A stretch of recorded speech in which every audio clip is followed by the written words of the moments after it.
తెలియచేయవలసిందిగా ప్రభు నామంలో తెలియజేస్తున్నాం.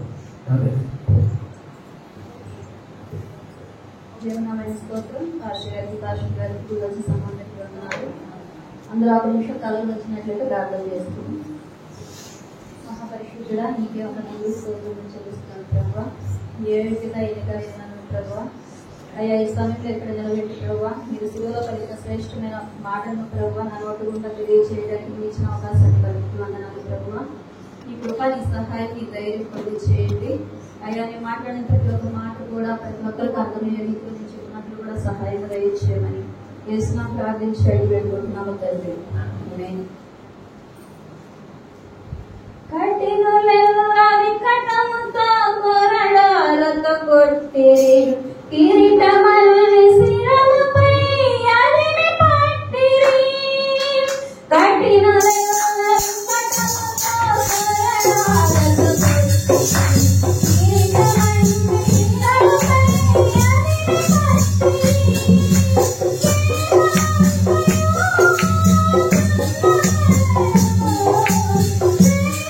పట్టిరి.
దేవుడి శిలువలో పలికిన మొదటి మాట మనందరం విన్నాము. దేవుడు ఇచ్చిన అవకాశాన్ని బట్టి దేవుడిని ఎంతో స్తుతిస్తున్నాను. దేవుడు శిలువలో పలికిన రెండో మాట మనం చూసినట్లయితే లూకా సువార్త 23వ అధ్యాయము 43వ వచనము. నేడు నీవు నాతో కూడా పరదేశంలో ఉండువని నీతో నిశ్చయముగా నీతో చెప్పుచున్నాను నేను. ఈ మాట కూడా యేసు ప్రభు యొక్క జీవితం కాడి నుంచి మరణించే వరకు కూడా ప్రతి ఒక్కటి కూడా లేఖనాలు నెరవేరే దిశగా కొనసాగింది. అంటే ప్రవక్తలు ప్రవచించిన ప్రతి ఒక్క ప్రవచనం కూడా దేవుడు శిలువలో గాని తన జననంలో కానీ మరణంలో గాని ప్రతి ఒక్కటి కూడా నెరవేరుస్తూ వచ్చాడు. అలాగే ఇక్కడ మనం చూసినట్లయితే నేడు నీవు నాతో కూడా పరదేశంలో ఉండు అని ఇక్కడ ఏ లేఖనం నెరవేరిందంటే అతిక్రమము చేయు వారిలో ఒకనిగా ఎంచబడ్డాడు. మన యేసు ప్రభు ఎటువంటి అతిక్రమం లేకపోయినప్పటికీ కూడా ఇద్దరు దొంగల మధ్యలో వాళ్ళు అతిక్రమం చేశారు కదా, వాళ్ళు అతిక్రమం చేసిన ఆ ఇద్దరి మధ్యలో కూడా మన యేసు ప్రభు అతిక్రమం చేయు వారిలో ఒకరిగా ఎంచబడి వారితో పాటు సిలువ వేయడానికి కూడా దేవుడు లేఖనం నెరవేర్చే దిశలో అలా జరిగింది. ఎప్పుడైనా మీరు అనుకున్నారా అసలు ఆ దొంగలు ఏ పాపం చేశారని యేసు ప్రభుతో పాటు సిలువ వేయబడ్డారు, అసలు వాళ్ళు ఎవరు అని ఎప్పుడన్నా అనుకున్నారా? ఎప్పుడో మనం అనుకునే ఉంటాము. అయితే ఈ రోజు ఆ దొంగల యొక్క వివరణ కొంచెం నేను చెప్పాలని నేను ఆశపడుతున్నాను. యేసు ప్రభు సిలువలో కుడివైపున ఒక దొంగ, ఎడమ వైపున ఒక దొంగ ఉన్నారు. వారిలో కుడివైపు ఉన్న దొంగ పేరు డిస్మస్, ఎడమ వైపు ఉన్న దొంగ పేరు గెస్టస్. అయితే ఆ దొంగల యొక్క పుట్టు పూర్వోత్తరాలకు వస్తే డిస్మస్ ఒక గొప్ప ధనికుడైన వ్యాపారస్తుడైన ఒకరి కుమారుడు, అంటే పెద్ద జ్యేష్ఠ కుమారుడు అంట డిస్మస్. అయితే అతడు ఏదో ఆహారం లేకనో లేకపోతే తనకు జీవించడానికి వస్తువులు లేకనో అతడు అట్లా దొంగ గాని బందిపోటు దొంగగా మారలేదు. గాని ఈ ఎడమ పక్కన ఉన్న దొంగ గెస్టస్ కదా, అతడు డిస్మస్ కి సమీప బంధువు అంట. సమీప బంధువు ఇద్దరు ఫ్రెండ్షిప్ కారణంగా ఈ గెస్టస్ తన చిన్నప్పటి నుంచి కూడా అనేకమైన చెడు అలవాట్లకు బానిసయ్యి అతనితో స్నేహం చేయడం వల్ల ఈ కుడివైపు ఉన్న దొంగ కూడా ఒక బందిపోటు దొంగగా తనకున్న అలవాట్లన్నీ కూడా ఇతను కూడా నేర్చుకోవటం, జరిగింది. అయితే ఈ కుడివైపు ఉన్న దొంగ తన 15వ ఏట తన కుటుంబాన్ని విడిచిపెట్టి పారిపోయాడు. ఇంట్లో నుంచి వెళ్ళిపోవడం జరిగింది. ఇంట్లో నుంచి వెళ్ళిపోయి ఒక ఎడారిలో తన జీవితాన్ని కొనసాగిస్తా ఉన్నాడంట.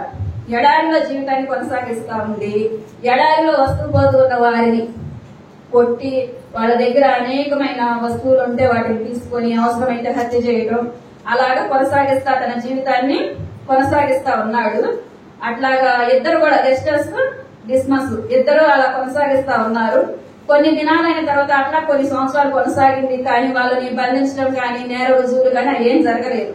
తర్వాత ఇతను 45వ ఏటకు వచ్చేసరికి యెరూషలేము నుంచి ఎబ్బేకి ఒక స్త్రీ వెళ్తుందంట.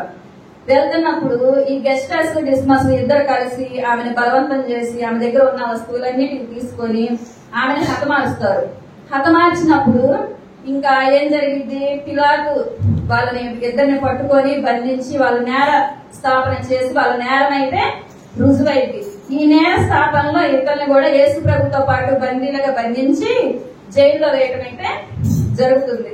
జైల్లో వేయడం జరుగుతుంది. వాళ్ళిద్దరు యేసు ప్రభుతో పాటు బందీలుగా ఉన్నారు.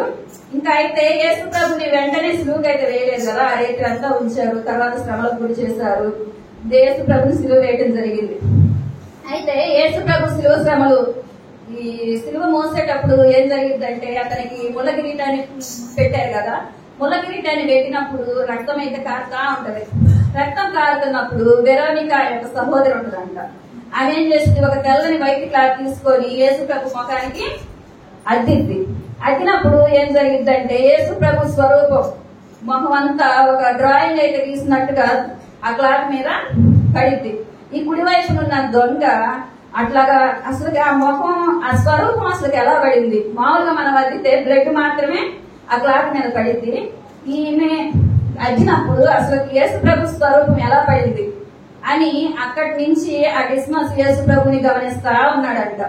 నిజంగా ఇతడు దైవ కుమారుడే కాబట్టే, అతడు ఏ పాపం లేనివాడు కాబట్టే ఒక ఆ క్లాత్ మీద అలా తన స్వరూపం పడిందేమో అనేసి యేసు ప్రభు యొక్క ప్రతి ఒక్క అడుగు కూడా ఇతడు గమనిస్తా ఉన్నాడంట. గమనిస్తా ఉన్నప్పుడు ఇంకా అనుకుంటున్నాడంట, ఒక్కసారైనా యేసు ప్రభుతో మాట్లాడే అవకాశం వచ్చిందేమో, అతనితో మాట్లాడదాము అనేసి ఆ అవకాశం కోసం గమనిస్తా ఎదురు చూస్తా ఉన్నాడంట. అయితే తీర్పు జరిగింది. తర్వాత 9 గంటలకి 10 గంటలకి అప్పుడు సిలువ వేయబడతారు. వేయబడ్డప్పుడు ఇంకా అయితే కుడి వైపున ఒక దొంగ, ఎడం వైపున ఒక దొంగ వేలాడదీయబడినప్పుడు ఎడం వైపున ఉన్న దొంగ అయితే మనం లేఖనాల్లో చూసినట్లయితే అంటాడు కదా, నువ్వు క్రీస్తు కదా, నిన్ను నువ్వు రక్షించుకొని మమ్మల్ని కూడా రక్షించు అని అన్నప్పుడు ఈ కుడి వైపున ఉన్న దొంగ అతన్ని గద్దిస్తాడు. గద్దించినప్పుడు దీనికి ముందే యేసు ప్రభు మొదటి మాట మాట్లాడతాడు కదా, తండ్రి వీరేమి చేస్తున్నారో వీరెరుగరు కనుక వీరిని క్షమించు అనే మాట నిజంగా అతన్ని ఆ దొంగని బాగా ప్రభావితం చేసిందంట. అసలు నిజంగా ఇతడు అంత శిక్షావిధిలో ఉండి, అంత భయంకరమైన స్థితిలో ఉండి, అనేకమైన చావుకు సిద్ధమయ్యి, అనేకులతో నిందించబడి హింసించబడి చాలా చేశారు కదా మన యేసయ్యని.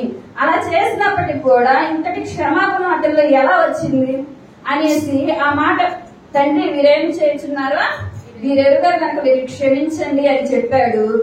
అసలు అంత క్షమాపణ మామూలుగా మనుషులకైతే రాదు. నిజంగా ఇతడు దైవ కుమారుడే అని ఆలోచించి అప్పుడే ఆలోచనలో పడతాడంట.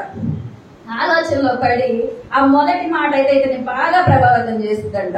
ప్రభావితం చేసి అప్పుడే ఆ దొంగని ఎడం వైపు ఉన్న దొంగని గద్దించి తర్వాత అంటాడంట యేసు ప్రభుని, తండ్రి నీ రాజ్యంలోకి చేరినప్పుడు వెళ్ళినప్పుడు నన్ను కూడా జ్ఞాపకం చేసుకోయా అని అంటాడంట. యేసు ప్రభు అయితే తన ఆఖరి క్షణంలో కూడా ఆ దొంగ యొక్క తప్పులను క్షమించి అతన్ని నేడు నీవు నాతో కూడా పరదేశంలో ఉన్నావని చెప్పాడు. అందరూ ఒకసారి హల్లెలూయా చెప్తారా? మన జీవితంలో కూడా మనం అనేకమైన పాపాలు తప్పులు చేసినప్పటికీ కూడా ఆఖరి క్షణాల్లో కూడా మనం యేసయ్యని నమ్ముకుంటే యేసయ్య మనకి నిత్య రాజ్యంలో మనకి చోటిస్తాడు. నిజంగా అక్కడ మనం చూసినట్లయితే అతడు ఆ స్థితిలో ఉన్నాడు, సిలువ స్థితిలో ఉన్నాడు. అప్పుడు అతడు మారి బాప్తిసం పొంది అక్కడి నుంచి దిగి వెళ్ళి రక్షణ పొందడానికి అతనికి అవకాశం ఉందా? అవకాశం లేదు. అవకాశం లేకపోయినా గాని చిన్న ఆశ, కోరిక, ఇప్పుడైనా గాని నేను ఒక మాట అడిగితే ఆయన నిత్య జీవంలో నాకు ఆ విశ్రాంతిలో ఆ నెమ్మది కలిగిన ప్రదేశంలో దేవుడు నన్ను ఉంచుతాడేమో అని అన్నప్పుడు యేసు ప్రభు నిజంగా తన ఆశను కోరికను తీర్చి నేడు నీవు నాతో కూడా పరదేశ్ లో ఉండు అని అతనితో చెప్తాడు. అతనితో చెప్పిన తరువాత ఈ డిస్మస్ యొక్క తల్లి అంట సిలువ దగ్గరకు వచ్చి ఏడుస్తా ఉంటదంట. ఒక కొడుకు ఎంత హంతకుడైనా ఎంత నేరం చేసినా గాని తల్లిదండ్రులకి తన కుమారుడు చనిపోవడం ఇష్టం ఉండదు కదా. అలాగే ఏమైతే ఆ సిలువ దగ్గరకు వచ్చి సిలువ దగ్గరికి రాక మునిపే ఎట్టయినా తన కుమారుడిని ఆ శ్రమల నుంచి దూరం చేయాలని పిలాతుతో మాట్లాడిందట. వాళ్ళు ధనవంతులు కాబట్టి తన ఇన్ఫ్లుయెన్స్ ను ఉపయోగించి పెద్ద పెద్ద వాళ్ళ సలహాలు తీసుకొని కూడా ఆ సిలువ శ్రమ నుంచి తన కుమారుడిని విడిపియాలని ఎంతో ట్రై చేసినప్పటికీ కూడా ఆ సిలువ శ్రమ నుంచి తనని దూరం చేయలేకపోయింది. అయితే ఇంకా చివరికి సిలువ దగ్గరకు వచ్చి మాట్లాడిందంట, నా కుమారుడా నువ్వు మరణిస్తున్నావు కదా అని మాట్లాడినప్పుడు ఆ డిస్మస్ తన తల్లిని ఓదారుస్తూ అంటాడంట, అమ్మా ఇప్పటి వరకు నేను ఈ లోకంలో ఒక భయంకరమైన జీవితం జీవించాను, కానీ ఇక నుంచి యేసే నాకు సెలవిచ్చాడు కదమ్మా, నేను నెమ్మది కలిగిన ప్రదేశంలో ఉంటానమ్మా. హల్లెలూయా. నిజంగా నువ్వు భయపడొద్దమ్మా, నేను ఇక నుంచి నెమ్మది కలిగిన ప్రదేశంలో ఉంటాను, ఇక నుంచి మీరు కూడా దేవుని నమ్ముకొని రక్షణలోకి రండి అని తన తల్లిని ఓదారుస్తాడు. నిజంగా ఇతనైతే డిస్మస్ ఒక మంచి దొంగ అంట. యూదులంట ఇతన్ని ఒక మంచి దొంగ, తన చివరి సమయంలో దేవుణ్ణి ఒప్పుకున్న దొంగ అని అతనికి పేరంట. నిజంగా మన జీవితంలో ఈ రెండో మాట నుంచి ఏం తెలుసుకోవాలంటే, ఫస్ట్ క్షమించే గుణం ఒకటి ఉండాలి, పశ్చాత్తాపం అనే గుణం కూడా మనం కలిగి ఉండాలి. పశ్చాత్తాపం కలిగి ఉంటే మనం ఏ సమయంలోనైనా ఏ స్థితిలోనైనా విడుదల పొందగలుగుతాం. ఈ రెండో దొంగను కూడా గద్దించాడు, కానీ అతడు మారలేకపోయాడు. ఇతనైతే డిస్మస్ అయితే తన సమయాన్ని, తన లాస్ట్ సమయాన్ని యూటిలైజ్ చేసుకొని తను రక్షణలోకి వచ్చాడు, కానీ ఈ రెండో దొంగ అయితే తనకున్న సమయాన్ని మిస్యూజ్ చేసుకున్నాడు. ఎందుకు ఉపయోగం లేకుండా అయిపోయింది. నిజంగా మన జీవితంలో కూడా మన పాపాలు ఏమైనా ఉంటే దేవుని సన్నిధిలో ఒప్పుకొని దేవుని రాజ్యంలో మనందరం చోటుని పొందుదాం. అలాగే ఈ డిస్మస్ ని ఇప్పుడు ఆర్సీఎం వాళ్ళు వీళ్ళందరూ ఉంటారు కదా, వేరే చర్చి వాళ్ళు, ఇతన్ని మార్చి 25వ తేదీన సెయింట్ డిస్మస్ గా ఆయన్ని, అంటే ఒక పవిత్రమైన జీవితం, అంటే లాస్ట్ కైనా మారాడు కదా, అందుకనేసి ఆయన్ని మార్చి 25న జ్ఞాపకం చేసుకొని అదొక ప్రత్యేకమైన దినంగా కూడా ఏర్పరచుకున్నారంట. దేవుని నామమునకు స్తోత్రం. మీ అందరికీ వందనాలు.